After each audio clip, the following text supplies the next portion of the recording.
ও হাঁপানি, হাঁপানি। হ্যাঁ কাকি বলো। বলছি টিফিন হাতে করে কোথায় যাচ্ছিস লা? আর কাকি বলো না, একটু মাংস হয়েছে, তাই মাকে একটু দিতে যাচ্ছি।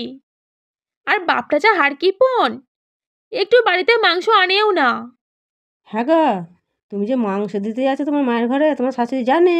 না না, ও তো বাড়িতেই নেই, কোথায় গেছে? ও আশ্রম গেছে। ও যদি জানতো, দিতেই দিত না। ওই এক হাড়বদ জাত। ও তাই বুঝি, তাই তুমি লুকিয়ে লুকিয়ে দিতে যাচ্ছ? হ্যাঁ গো কাকি, আমি যাই, আবার দেরি হয়ে যাচ্ছে, তুমি যেন বলোনি।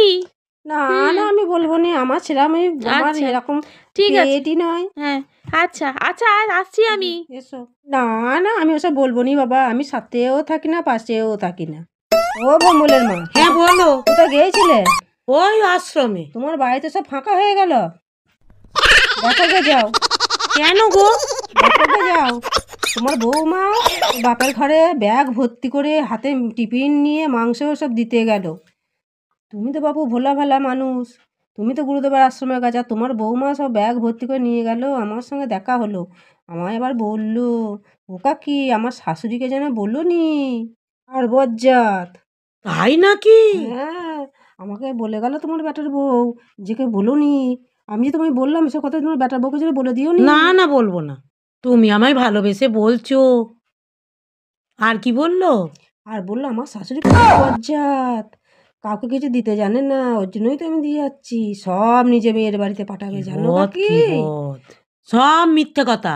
আমি কি করে জানবো বাপু সত্যি না মিথ্যে? আমায় বললো তাই আমি তোমায় বললাম। আসছি, তাড়াতাড়ি যাই। একদিকে শাশুড়ির পরের মধ্যে আগুন লাগিয়ে দিয়েছি, এবার ঠেলাটা বোঝ। বৌমা, কোথায় গিয়েছিলে? ও মা, পুকুর ঘাটে গেছিলাম, এই টিফিনটা ধুতে গেছিলাম। টিফিনটায় কি ছিল? আরে কিছু ছিল না, এই নোংরা হয়ে গেছিল তো, তাই ধুতে গেছিলাম। ও, আজকাল বুঝি পুকুরে বাসন মাজতে যাচ্ছ? না না, শুধু টিফিনটাই ধুতে গেছিলাম। আপনার কথাই উঠি বসি আমি, আর আপনার কথা অগ্রাহ্য করে চলে যাব? কোথায় যাব আমি? আপনারই কেউ কিছু বলেছে নাকি? কেন? তুমি কারো কাছে কিছু বলেছো?